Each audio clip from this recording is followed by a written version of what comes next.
Hello అండి. ఈరోజు catering స్టైల్లో గోంగూర పచ్చడి ఎలా చేయాలో చూపిస్తాను. ముందుగా గోంగూరని శుభ్రం చేసి బాగా కడిగి ఉడకబెట్టి వండించాను. గోంగూర ఉడకబెట్టేటప్పుడు కొంచెం ఉప్పు వేసుకుని ఉడకబెట్టుకోవాలి. తర్వాత మనం తీసుకున్న గోంగూర తగ్గట్టుగా ఎండుమిర్చి తీసుకుని వేయించుకోవాలి. ఎండుమిర్చి ముక్కలు చేసి వేయించినప్పుడు ముందు మిర్చి వేసేసుకుని వేయించుకోవాలి. తర్వాత గింజలు వేసుకోవాలి. ముందే వేసేసామనుకోండి మాడిపోతాయి, అందుకని తర్వాత వేసుకోవాలి. ఎండుమిర్చిలో ఆయిల్ వేసి వేయించాను.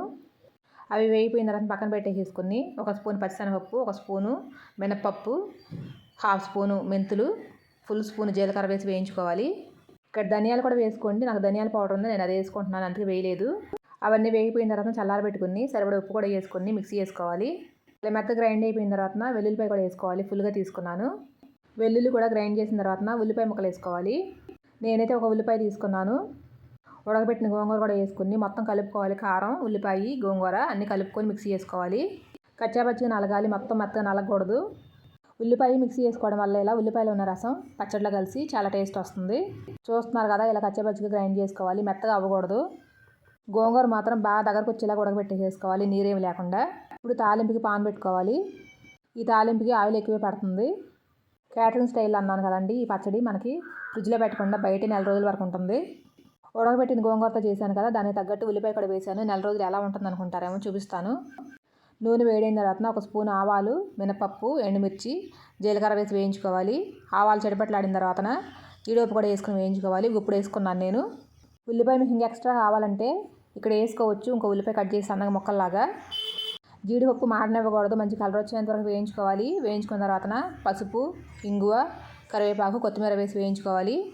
కొత్తిమీర నూనెలో వేగడం వల్ల ఆ ఫ్లేవర్ కూడా తెలుస్తుంది బాగా. తాలింపు బాగా వేగిపోయిన తర్వాత మనం గ్రైండ్ చేసి పెట్టుకున్న పచ్చడి కూడా వేసుకొని కలుపుకోవాలి. ఇలా నూనెలో వేసుకున్న తర్వాత గోంగూర కలర్ మారేంత వరకు వేయించుకోవాలి. ముందుగా వేయించి చేసిన పచ్చడి ఫ్లేవర్ వేరుగా ఉంటుంది. ఇలా చేసిన పచ్చడి ఫ్లేవర్ వేరుగా ఉంటుందండి. ఇలా ట్రై చేయండి, చాలా బాగుంటుంది. నేను ధనియాల పొడి వేస్తానని చెప్పాను కదా, ఇప్పుడు వేసుకున్నాను ఒక స్పూను. ఆయిల్ పైకి కనిపించాలి మనకి, బాగా లూజ్గా రావాలి పచ్చడి.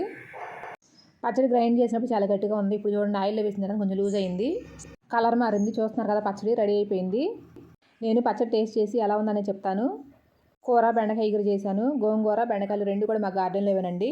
చూడండి, గోంగూర కలర్ మారి ఆయిల్ ఎలా పైకి తేలిందో. ఆయిల్ అలా ఉంటేనే బాగుంటుందండి, పచ్చడి కూడా నిల్వ ఉంటుంది. వేడివేడి అన్నంలో గోంగూర పచ్చడి వేసుకుని తింటే చాలా బాగుంటుంది. ఉప్పు సరిపోయింది లేదో చూసుకొని కలుపుకోండి.